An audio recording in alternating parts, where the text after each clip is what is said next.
If you're an employer who pays its employees on a piece rate system, regardless of whether you're a dry cleaner that pays a certain amount for every shirt that's pressed, or an electrical contractor that pays a specific amount for every service call that's made, or any other profession or business that employs a piece rate system, it's still vitally important that you accurately track your employees' hours, regardless of whether it's by an old fashioned timesheet, a point of sale system, a phone application, or any other mechanism that accurately tracks their time.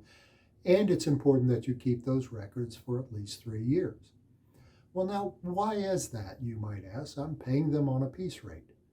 Well, first, under the Fair Labor Standards Act, you have an obligation to ensure that you are paying a minimum wage, which here in Florida in February of 2022 is $10 an hour.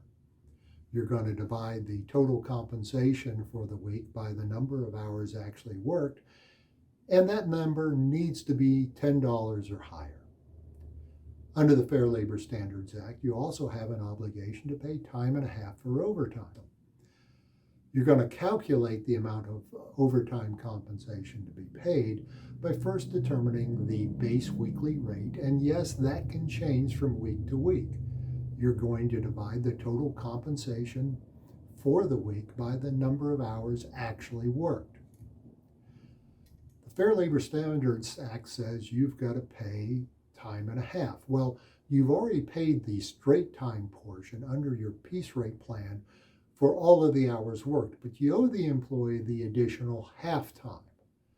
You're going to multiply the half of the hourly rate that you calculated by the total number of hours that the employee worked in excess of 40 hours a week.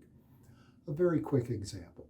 Your employee received $1,000 in compensation for the week and they worked 50 hours. You divide the $1,000 by the 50 hours worked for a base rate of 20 hours a week. You've already paid the straight time, so you're going to divide that in half, or $10 an hour, and you're going to multiply that by the number of hours the employee worked in excess of 40 hours a week.